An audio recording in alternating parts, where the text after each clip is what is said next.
മതേതര ഭാരതത്തിന്റെ കാവൽക്കാരനായ പ്രതിപക്ഷ നേതാവ് രാഹുൽ ഗാന്ധിയെ രാജ്യവിരുദ്ധനെന്ന് വിളിച്ചിരിക്കുകയാണ് ഒരു മണ്ഡ ശിരോമണി ഭരണാധികാരി.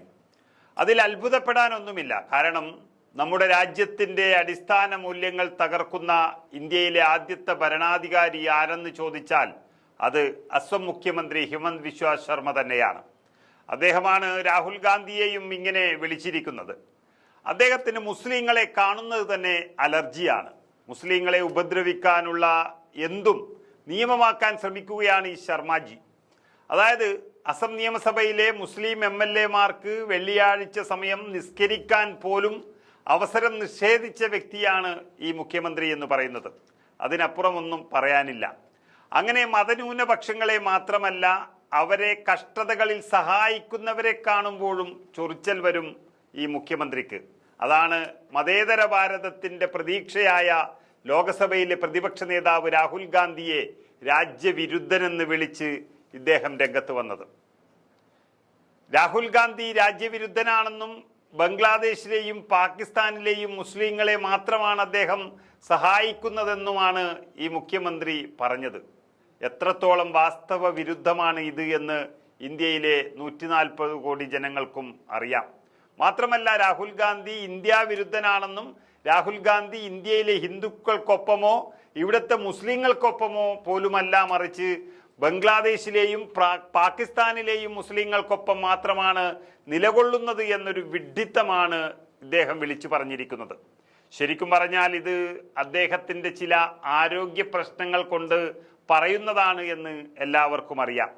ഇത് വേറെ ഏതെങ്കിലും നേതാവിനെ കുറിച്ച് പറഞ്ഞിരുന്നെങ്കിൽ ചിലപ്പോൾ ആ വാർത്തയെങ്കിലും BJP-ക്കാർ ഷെയർ ചെയ്യുമായിരുന്നു. ഇത് രാജ്യത്തിന് വേണ്ടി ജീവൻ ഹോമിച്ച രാജീവിൻ്റെ മകനെക്കുറിച്ച്, ഇന്ദിരയുടെ കൊച്ചുമകനെക്കുറിച്ചാണ് ഇങ്ങനെയെല്ലാം വിളിച്ചു പറയുമ്പോൾ അത് വട്ടുകേസാണെന്നേ എല്ലാവരും പറയുകയുള്ളൂ.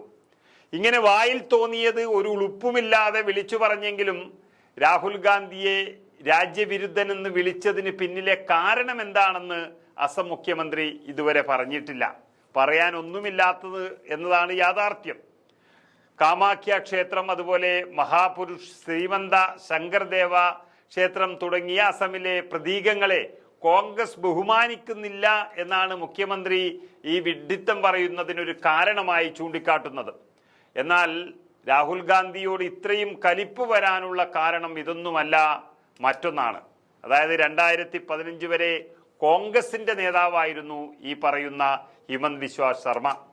ഇങ്ങനെയുള്ള ഒരു ബുദ്ധി ഉള്ളതുകൊണ്ട് തന്നെ കോൺഗ്രസിൽ ഇടമില്ല, മതേതരവാദികൾക്ക് മാത്രമേ കോൺഗ്രസിൽ നിൽക്കാനാകൂ എന്ന് വ്യക്തമായതോടെയാണ് വർഗീയവാദി എന്നുള്ള നിലയിൽ പേരെടുത്ത ഇദ്ദേഹം BJP-യിലേക്ക് പോയത്.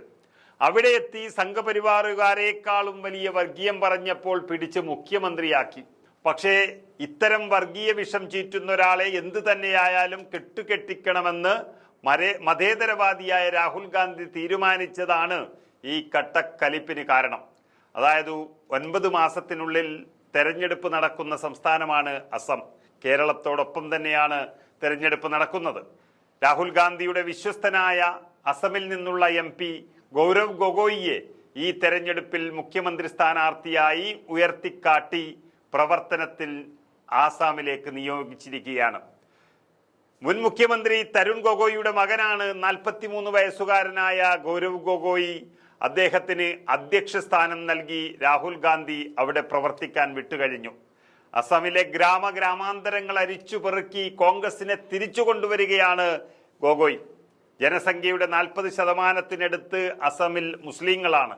പക്ഷേ 10ലേറെ പാർട്ടികളുമായി ഛിന്ന ഭിന്നമായി കിടക്കുകയാണ് അസമിലെ ന്യൂനപക്ഷങ്ങൾ. ആ ന്യൂനപക്ഷങ്ങളെ ഒന്നിച്ച് നിർത്തിയാൽ BJP-യുടെ പൊടി കാണില്ല എന്നുള്ളത് ഉറപ്പാണ്. ഗൗരവ് ഗൊഗോയി എല്ലാവരെയും അങ്ങനെ ഒന്നിച്ച് ചേർക്കുകയാണ്. തൻ്റെ പിതാവിൽ നിന്നും സ്വായത്തമാക്കിയ രാഷ്ട്രീയ പാടവം പുറത്തെടുക്കുമ്പോൾ തന്നെ പഴയ കോൺഗ്രസ് ഭൂമികയായ അസം പാർട്ടിക്ക് തിരിച്ചു കിട്ടുമെന്ന് പൊതുവെ ഒരു അഭിപ്രായം ഉയർന്നു കഴിഞ്ഞു. അതോടെയാണ് ഹിമന്ത് ബിശ്വ ശർമ്മയുടെ സമനില തെറ്റിയതുപോലെയുള്ള പെരുമാറ്റം വന്നത്. അങ്ങനെയാണ് രാഹുൽ ഗാന്ധിയെ വരെ രാജ്യദ്രോഹികളുടെ പട്ടികയിൽ അദ്ദേഹം പെടുത്തുന്നത്. ഏതായാലും തെരഞ്ഞെടുപ്പിന് 1 വർഷം മുൻപേ തന്നെ രാഹുൽ ഗാന്ധി നടത്തിയ ഈ നീക്കത്തിൽ കസേര ഇളകുന്ന ശബ്ദം കേട്ട് സ്വപ്നത്തിൽ പോലും ഞെട്ടിയുണരുന്ന തരത്തിലാണ് ഹിമന്ത് ബിശ്വ ശർമ്മ ഇപ്പോൾ പ്രസ്താവനകൾ ഇറക്കി തുടങ്ങിയത്.